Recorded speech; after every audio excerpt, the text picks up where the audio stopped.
మన తెలంగాణలో మొట్టమొదటి ఫ్యాక్టరీ అవుట్లెట్ మన ముకుంద జ్యువెలర్స్ లో లైట్ వెయిట్ ఆభరణాలు కలెక్షన్స్ ఎన్నెన్నో అన్ని జ్యువెలరీస్ పై VA కేవలం 2 to 12% మాత్రమే. విచ్చేయండి ముకుంద జ్యువెలర్స్. కేంద్రపాలిత ప్రాంతం పుదుచ్చేరి అసెంబ్లీ ఎన్నికల ఓట్ల లెక్కింపు మొదలైంది.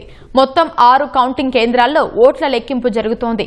ఈవీఎంలు, వీవీప్యాట్ల లెక్కింపు కోసం 166 టేబుళ్లు, పోస్టల్ బ్యాలెట్ల కోసం ప్రత్యేకంగా 35 టేబుళ్లను ఏర్పాటు చేశారు. కౌంటింగ్ కేంద్రాల వద్ద కేంద్ర సాయుధ పోలీసు బలగాలు, స్థానిక పోలీసులతో 3 అంచెల భద్రతా వ్యవస్థను ఏర్పాటు చేశారు. గత నెల 9న జరిగిన పుదుచ్చేరి అసెంబ్లీ ఎన్నికల్లో 89.87% పోలింగ్ నమోదైంది. మొత్తం 30 అసెంబ్లీ స్థానాల్లో వివిధ పార్టీల నుంచి 1099 మంది అభ్యర్థులు పోటీ చేశారు. ఎన్డీఏ, కాంగ్రెస్, టీవీకే కూటమి మధ్య ప్రధాన పోటీ నెలకొంది. 2021లో జరిగిన అసెంబ్లీ ఎన్నికల్లో ఎన్డీఏ కూటమిలో ఉన్న ఎన్ఆర్ కాంగ్రెస్ 10 స్థానాల్లో, బీజేపీ 6 చోట్ల విజయం సాధించాయి. ఈసారి కూడా ఎన్డీఏ కూటమి గెలుస్తుందని మెజారిటీ ఎగ్జిట్ పోల్స్ అంచనా వేశాయి. తట్టంచావడి, మంగళం నుంచి పుదుచ్చేరి సీఎం రంగస్వామి పోటీ చేశారు.